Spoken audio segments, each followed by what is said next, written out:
How can we control the restless mind?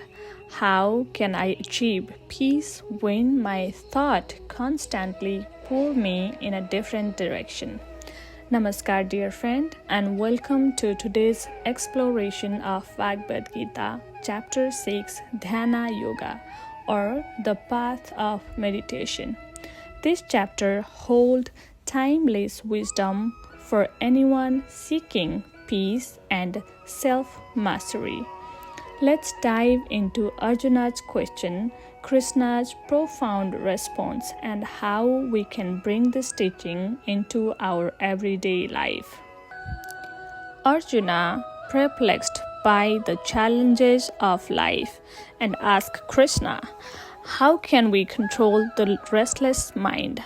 How can I achieve peace when my thoughts constantly pull me in a different direction? Does this sound familiar to us? We have all experienced this, whether it's anxiety about the future, distraction from social media, or the stress of managing relationship, work, and our personal goal. Arjuna's question is universal and it set the stage for Krishna's life-changing wisdom. Krishna acknowledges Arjuna's concern and says, the mind is indeed restless and difficult to control, but it can be mastered through the practice and detachment. A disciplined person who is balanced in all aspects of life, eating, sleeping, working, and meditating, achieve inner peace and liberation. Dear friend, let's break it down. Krishna is not asking us to renounce the world or live like a hermit. Instead, he teaches that a balanced and disciplined life is just foundation of peace. He called this the path of the yogi. Think of it this way. Imagine you are juggling a demanding job, family responsibilities, and your personal health. If you focus entirely on work, your health and relationship suffer. If you focus on a leisure, your goal stagnate. Krishna's advice is to find harmony, dedicate time to work, rest, and personal growth in an equal measure. For example, instead of burning out at work, take short break, eat nourishing food, and get proper sleep. A small daily habit of meditation, even 10 minutes, can give you the clarity and energy to handle life's challenges more effectively.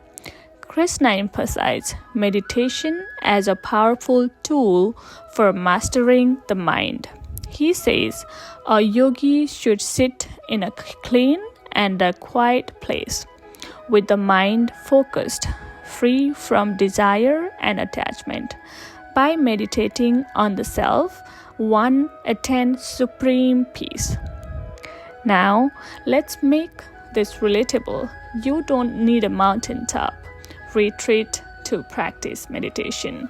Start with a simple routine. Find a quiet spot in your home. Sit comfortably with your back straight. Close your eyes and focus on your breath or a calming mantra. At first, your mind will wander. It's natural, but with consistent practice, you will notice moments of stillness growing longer. Krishna also shares the qualities of the true yogi. A yogi is not attached to the result of their action, but focus on their effort. They see all being as equal, regardless of status or relationship. They live in harmony, finding a joy within themselves rather than seeking it externally.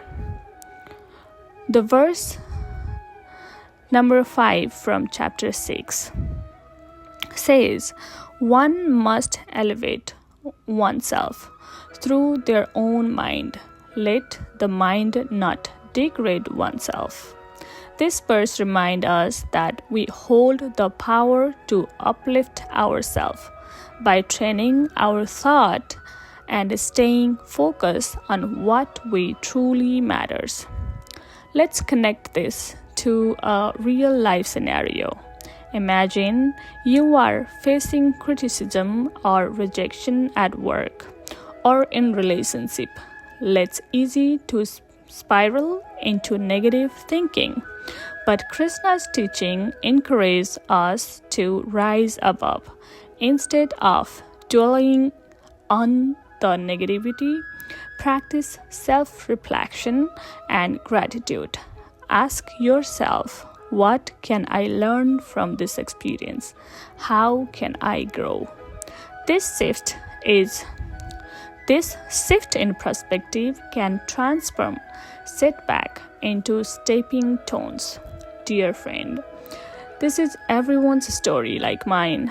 When I started meditating, I found it incredibly hard to sit still. My mind would race with to-do list and worries. But I kept going 5 minutes a day, then 10. Over time, I noticed a change. I reacted less to stress, felt more focused, and even started appreciating small joy in a life. Krishna's wisdom is not just a theory, it is a practical and transformative. Krishna's teaching reminds us that we all yogis in our own way. Whether you are managing a family, pursuing a career, or seeking personal growth, the path of Dhyana Yoga offers a blueprint for peace and fulfillment. Focus on a balance. Don't overdo or underdo anything. Meditate to calm your mind and gain clarity. Detach from the outcome of your action and trust the process. Thank you for joining me on this journey through chapter 6 of Bhagavad Gita. Let's take a small step together. Pause for a minute today. Breathe deeply and reconnect with yourself. Remember, the path to peace begins with a single thought, a single breath. Until next time, stay balanced, stay present, and keep exploring the timeless wisdom of Bhagavad Gita. Namaskar.